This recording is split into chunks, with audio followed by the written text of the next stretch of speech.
नमस्कार मित्रांनो, आपलं ट्रॅक्टर आपली जान आहे स्वराज 960. आपण चाललोय आता रोटा मारायला. एक एक रोटा आहे. किती वेळात मारून होतोय पाहूया. आता चलते 1:18. आपण किती वेळात घरी येतो रोटा मारून, चला पाहूया. आणि ब्लॉक हा शेवटपर्यंत पहा, रोटा कसा मारतोय. चला आलो तर आपण शेतात. रोटा चालू आहे.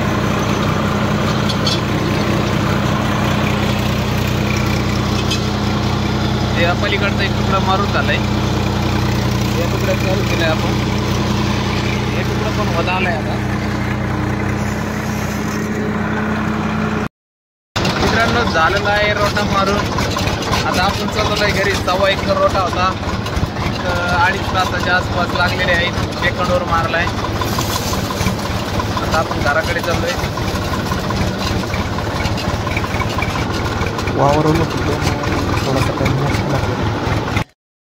मित्रांनो प्युअर रोटा मारून येत नाही तर परत पेरायला आलो होता. एक गव्हाचा 1/2 एकर.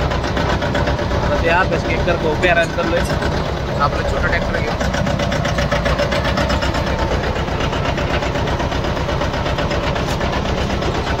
ब्लॉक शेवटपर्यंत बघा. मित्रांनो हे 1/2 एकर मधलं थोडंसं राहिलंय पेरायचं. बी संपलंय म्हणून मालक बी आणायला गेलेत. आणि हे आजचा ब्लॉक आपला दिवस आलाय मावळत. एकदम कसं काय ब्लॉग झालाय. ब्लॉग शेवटपर्यंत पहा. पुढचा ब्लॉग पाहण्यासाठी आपल्या चॅनलला लाईक आणि सबस्क्राईब करा.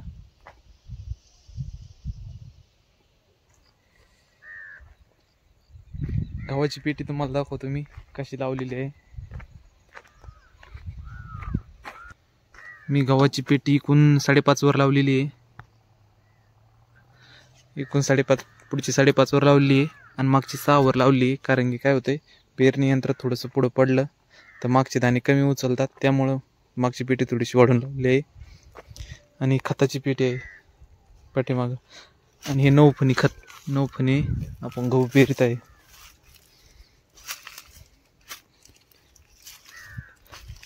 कोणची बी पेरण्या अगोदर आपले 5 ते 6 दाणे उचललेच. 5 दाणे तर उचललेच पाहिजे फिरकीना.